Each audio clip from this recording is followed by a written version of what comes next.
Nous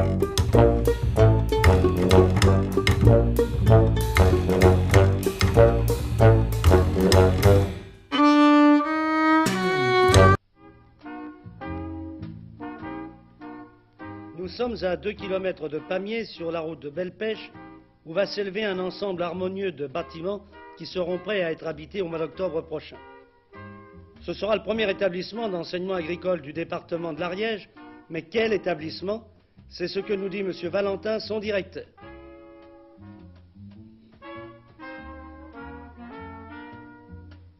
Bien, quelles sont les caractéristiques de cet établissement?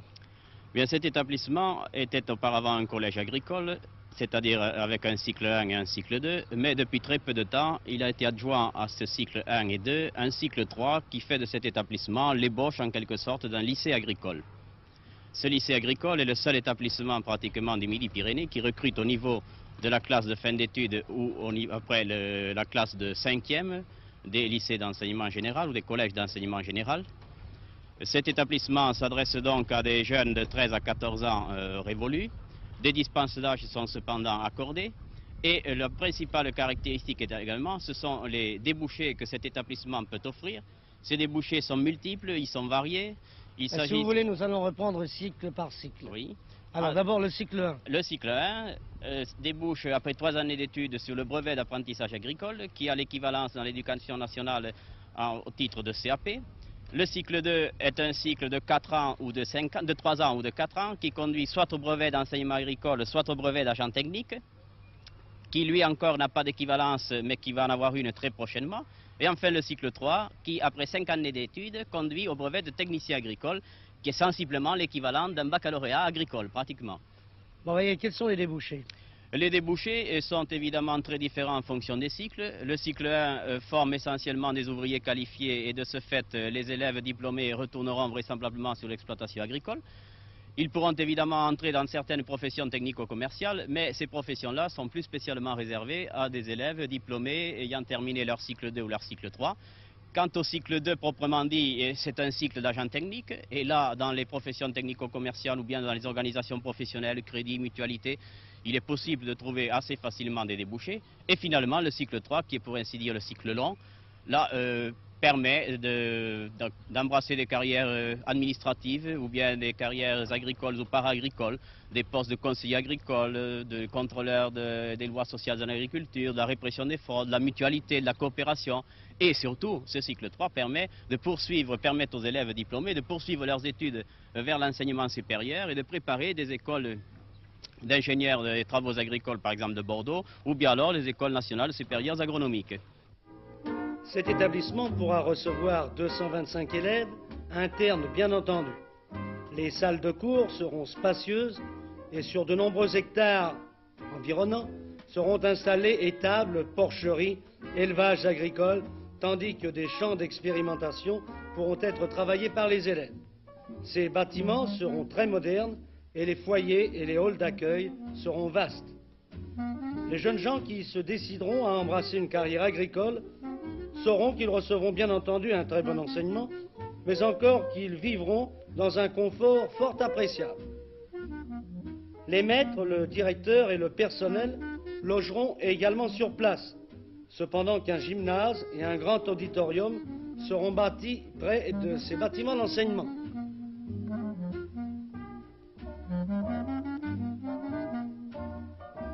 Mais jeunes gens et surtout parents qui êtes intéressés par ce lycée agricole qui ouvrira ses portes au mois d'octobre prochain, n'oubliez pas que les dossiers doivent être envoyés avant le 8 juin et hâtez-vous si vous voulez appartenir aux premières promotions du lycée agricole de Pamiers.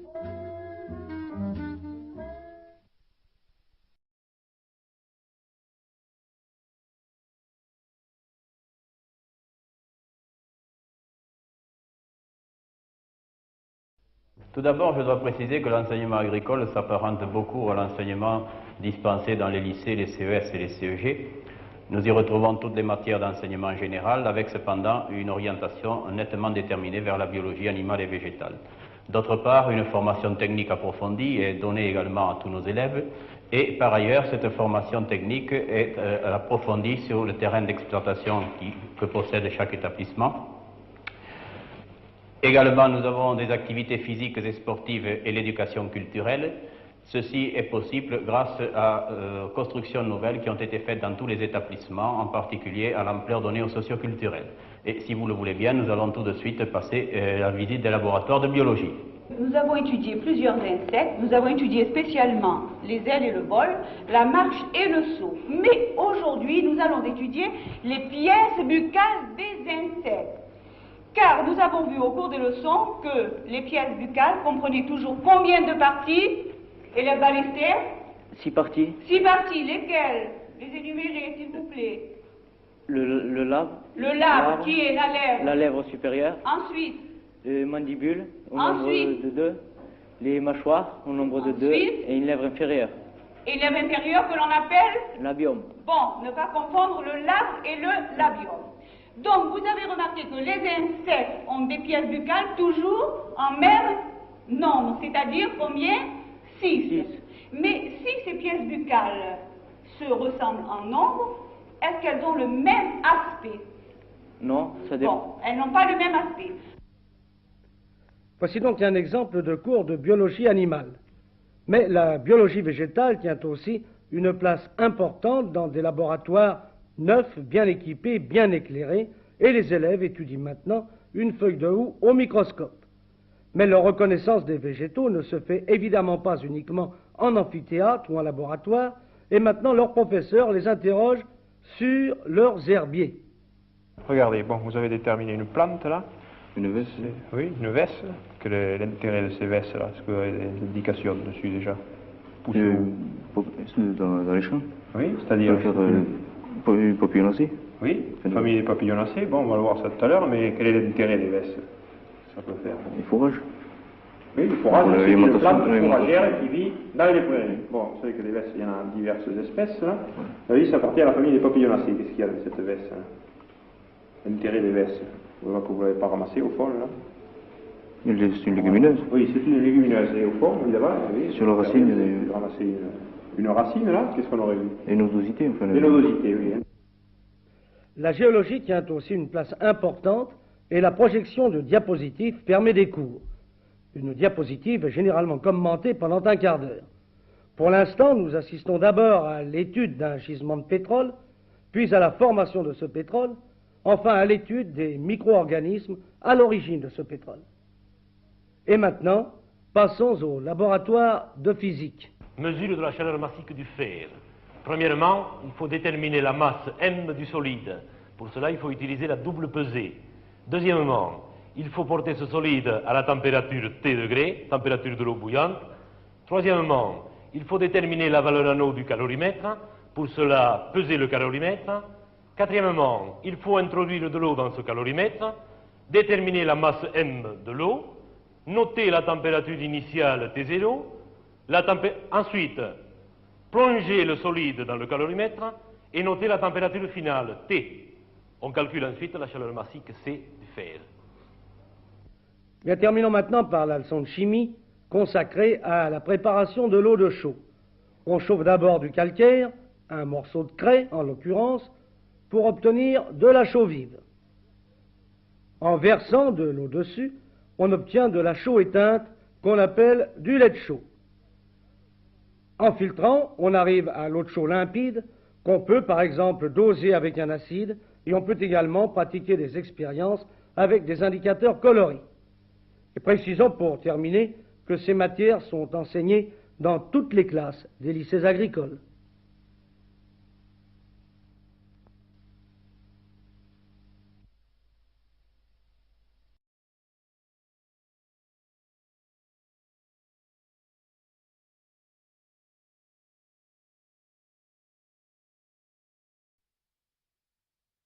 Le lycée agricole de Pamiers, un des 4 de Midi-Pyrénées, a reçu la visite de M. Roger Bellion, préfet de l'Ariège, accompagné des 2 sous-préfets du département, de M. Brisebois, ingénieur général d'agronomie pour la région Midi-Pyrénées, de M. Amaillon, directeur départemental de l'agriculture, du Dr Saint-Paul, député et président du Conseil général, du Dr Bareil, maire de Pamiers, et de plusieurs autres personnalités. Cet établissement, ouvert depuis 7 ans, prépare au brevet de technicien agricole et reçoit des élèves non seulement de l'Ariège, mais de la région. À l'issue de la visite, nous avons d'abord demandé à son directeur, M. Léonce Valentin, si les élèves étaient en majorité issus du milieu agricole. Alors, en ce qui concerne les promotions actuellement en cours de scolarité, le pourcentage de fils d'agriculteurs est de 47%. Les années précédentes, ce pourcentage avoisinait également 50%, ce qui laisse entendre que c'est un pourcentage sensiblement constant. Chaque lycée agricole, monsieur le directeur, possède une spécialisation. Quelle est celle de l'établissement que vous dirigez? Bien, au lycée agricole de Pamiers, nous préparons nos élèves au brevet de technicien agricole option générale, mais également au brevet de technicien agricole à option conduite d'entreprise agricole avec une dominante qui est l'agriculture. Certains autres établissements préparent également ce brevet de technicien agricole à option, mais enfin notre spécialité est celle que je vous ai indiquée avec l'agriculture dominante. Vous avez une ferme d'application? Oui, nous avons une ferme d'application et nous avons en plus des ateliers et des bâtiments d'exploitation. Ces ateliers sont des ateliers bois, fer, machinisme agricole et des bâtiments d'exploitation qui consistent essentiellement en une stabulation libre et une porcherie, puis les bâtiments annexes. Indépendamment de cela, et heureusement d'ailleurs, pour concrétiser l'enseignement qui est donné à nos élèves, nous avons une exploitation de 65 hectares de SAU, c'est-à-dire de surface agricole utile, où nous adonnons essentiellement aux productions végétales, céréales d'hiver, céréales d'été et cultures fourragères. Nous ne pratiquons que peu de cultures industrielles sur cette exploitation. Avez-vous des problèmes de recrutement? À vrai dire, nous n'en avons pas. Toutefois, je devrais vous signaler que contrairement à ce qui se passait les années précédentes, cette année-ci, notre recrutement est un peu modifié. Au lieu d'organiser un examen d'entrée, nous recruterons simplement sur titre des élèves de classe de 3e en nous basant sur les notes obtenues par ces élèves en cours de scolarité et sur les appréciations données par les professeurs ainsi que sur les directives données par le conseil d'orientation. Donc notre recrutement en classe de seconde se fera cette année-ci tout à fait différemment des années précédentes. Et jusqu'à quand peut-on s'inscrire? Les inscriptions sont admises jusqu'au 19 juin car la commission d'admission doit se réunir immédiatement après pour déterminer le nombre des élèves qui sera admis d'après ce nouveau mode de recrutement. Nous avons essayé essentiellement d'uniformiser ce système de recrutement avec celui de l'éducation nationale et c'est la raison pour laquelle nous avons supprimé cet examen d'entrée en classe de seconde.